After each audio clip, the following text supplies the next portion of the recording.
The Ventura County Fire Department is an all-hazard, full-service agency with more than 500 men and women. We proudly provide fire protection, medical aid, rescue, hazardous materials response, and a variety of other services to the public. Our response area covers 848 square miles. With a diverse terrain of urban centers, coastline, farmlands, and wildlands, we serve more than 480,000 people in the unincorporated areas of Ventura County, as well as the cities of Thousand Oaks, Simi Valley, Moore Park, Camarillo, Port Hueneme, and Ojai. Formed as a special district in 1928, the Ventura County Board of Supervisors acts as the fire district's board of directors. These 5 elected supervisors appoint the fire chief and task him with providing fire protection services for the district. This includes supervisors Steve Bennett, Linda Parks, Kathy Long, Peter Foy, John Saragoza, and County Executive Officer Michael Powers. This is the Ventura County Fire Department's 2015 annual report.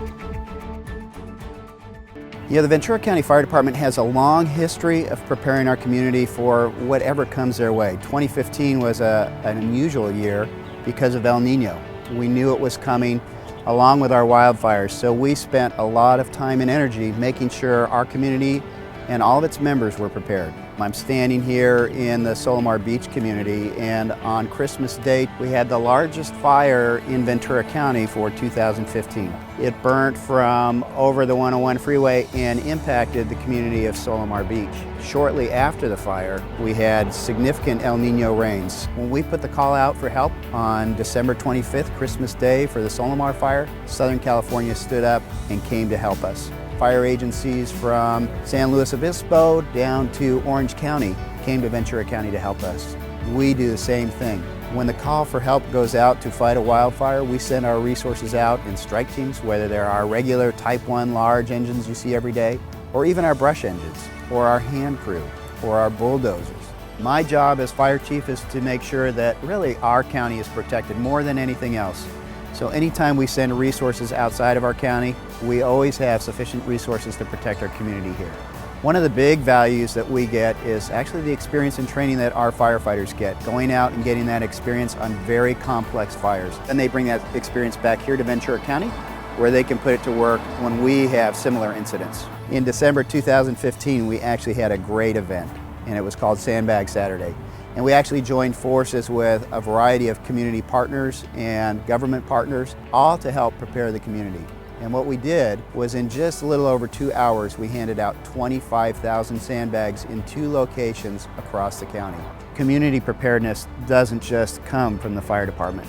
It comes from so many other agencies that are involved, especially with El Nino this year. That really required a lot of advanced planning with OES and Public Works and law enforcement to develop plans in advance of any emergencies.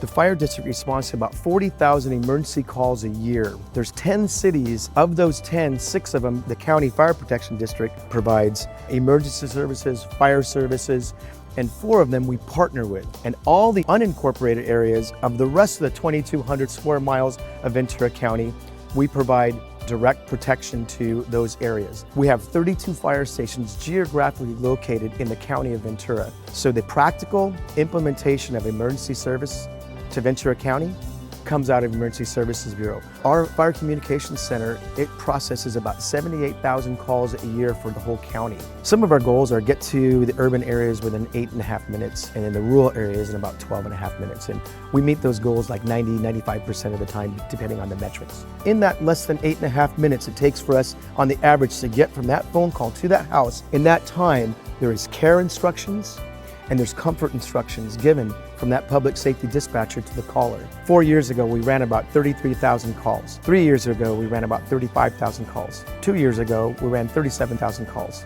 Last year, it was 40,000 calls. So you can see the number of incidents and emergency responses have gone up exponentially each year. But if you were to look at the number of line injuries, we've reduced our line injuries as the number of calls have gone up. We have 40,000 opportunities to put our people in harm's way. Our safety numbers are showing that our people are not getting as hurt as often as they were 5 years ago, and yet we had less call volume 5 years ago. 70% of our calls for emergency service are medical in nature. The amount of time we spend on fires is exponentially larger than a medical call. The higher risk is going to be typically in our fire hazard, chemical release, explosion type of calls. There is a lot of time spent that our firefighters spend that are non-medical related calls, even though the volume of our medical calls are high. We had 208 wildfires last year, and of those 208 wildfires, we had 6 that were over 10 acres. We want to keep the wildland fires at 10 acres or less 95% of the time. We are keeping our numbers within the goals that we have as far as suppressing wildfires, and our numbers on home loss are very impressive. We lose very few structures through fire in this county. The aviation program for Ventura County really is run by the sheriff, but Ventura County Fire Protection District supports it because we see a direct need and a direct value to having water dropping helicopters during wildfires and rescuing people that might be up on a cliff. We provide staffing down there. We provide a fire captain, paramedics, a pilot, and we pay for a mechanic. And really it's a fire chief and a sheriff coming together, recognizing good government means sharing resources at times. This year was unique in the fact that we gave so much. And when we see firefighters getting engaged with blood drives, getting engaged with building bikes for needy kids, getting engaged with handing out gifts and giving all they have to the community, not just their day-to-day service, but going that extra mile. That shows a heart of compassion. I'm impressed and proud to serve as the Emergency Services Bureau Chief.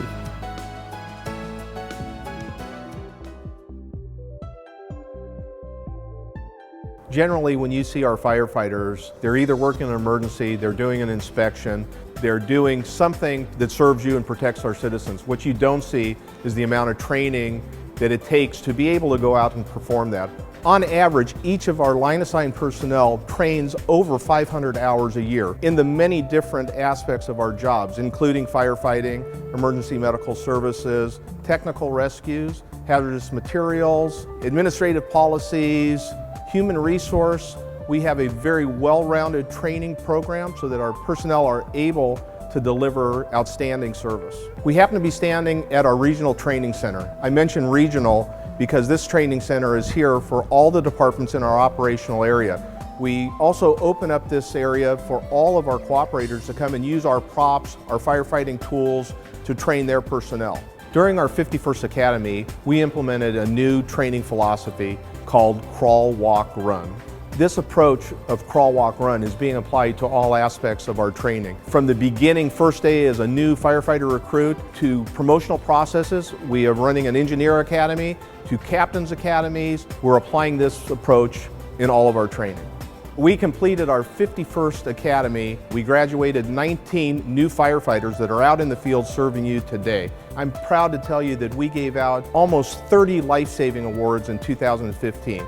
These were for public and employees that went above and beyond the call of duty. People are alive today because of these efforts. Our training is not just for our personnel. We have a CERT program, Community Emergency Response Teams, that teach our constituents how to help themselves in the times of emergency. We have CPR classes that help increase our CPR save rates. In 2015, we had almost 30 CPR saves. This is above the national average, and we are very proud of it. This environment to work in is fantastic. We grow personnel, we have leaders, and we deliver fantastic service.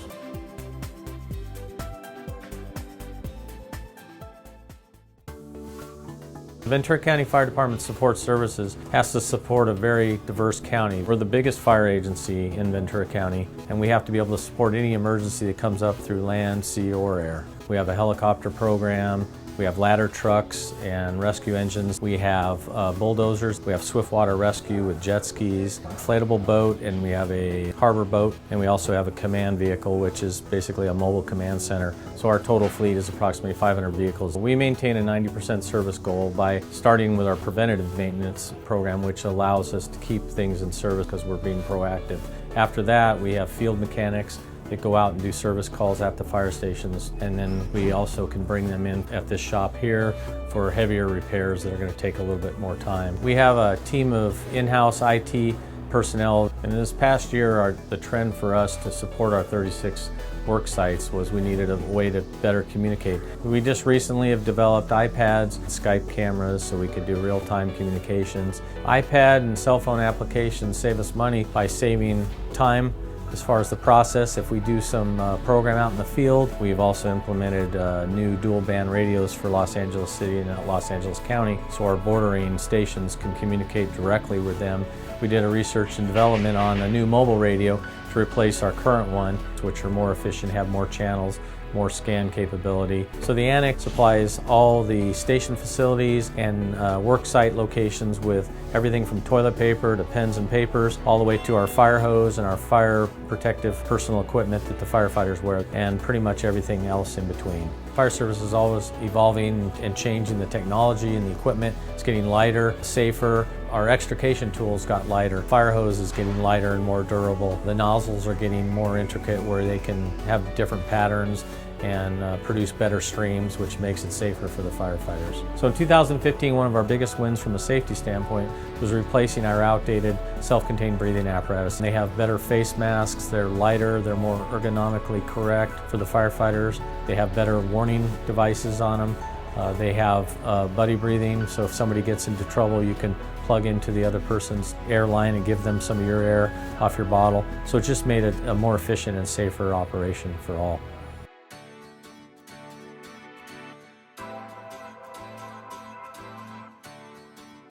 Fire Prevention Bureau consists of engineering and development, our fire safety compliance unit, fire hazard reduction program, and we have technology support unit. This past year, we provided iPads for our inspectors. Now they're able to do their inspections a lot quicker, a lot easier. We're also having our public website developed with our Citizen Access. Citizen Access is a streamlined online program where anybody who is doing business with fire prevention can log in and check their status of the plans, check the status of the permits. We have our fire prevention counter where we have our fire specialists at the counter capable of answering questions, issuing any over-the-counter permits. We wanted to get our fire safety inspection of hazardous occupancies up in a very robust program. And that includes the type of occupancies like multifamily dwellings and hotels and motels, on schools, on licensed care facilities. So we conducted over 1,000 inspections in cooperation with our engine companies. And that allowed us to provide tactical plan for some of these and be able to be more prepared in case of emergency how to respond to those. One of the programs that we are proud of in fire prevention is Fire Hazard Reduction Program. This is a nationally award-winning program. It's a program that provides a defensible space around structures. As we see the drought persist, we have seen how well this program has helped us. It has given the opportunity for our emergency responders to protect lives and properties. We have about 15,000 parcels that we inspect annually. We had our Fire Prevention Week. A number of our fire stations have open houses for public to visit. As part of that, we provided a home preparedness kit and evacuation plan. We believe education is a big component of public safety. One of the things we have expanded in 2015 is our car seat program. We have licensed inspectors. They're able to install car seats properly. In addition to that, we provide a variety of educational programs all the way from senior citizens to toddlers, to providing smoke alarm education, holiday safety programs. Our community education program transcends all age groups.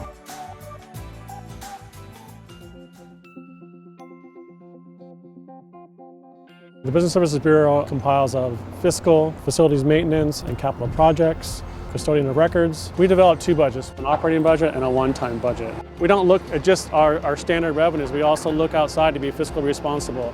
For example, this last year we received 2 grants. One was for extrication tools, and we also received a grant for our self-contained breathing apparatus. Those 2 grants totaled $2 million. The grant that we received for extrication tools was in partnership with the City of Oxnard. When we partner with other fire departments, we're able to get more grants because we can show that it's not just supporting one fire department, but it supports the entire region. In 2015, we went to 55 incidents outside of the county for a total of over 83,000 hours of personnel time. But we were able to get reimbursed for that cost by about approximately $6.2 million. In 2015, the public heard a lot about drought.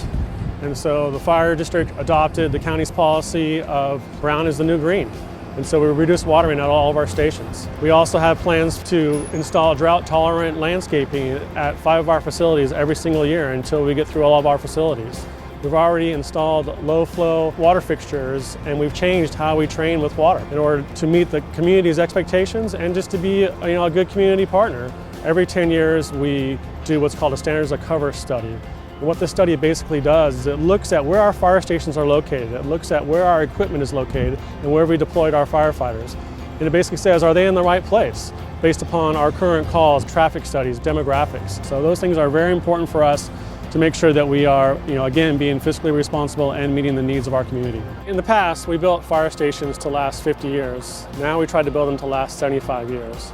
We're very proud of the fact that we've been able to get 3 fire stations started. The station you see behind me, Station 35, it's probably taken 10 years in planning and trying to find the right site for it. It's an 11,800 square foot facility, replacing a 3,500 square foot facility.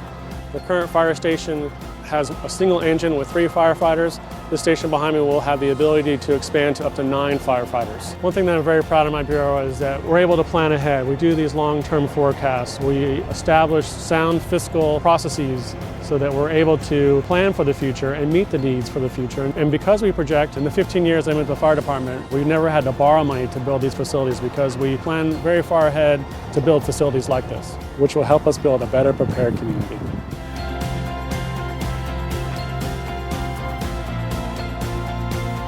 2015 was a year of many successes, and I'm looking forward to many more in 2016.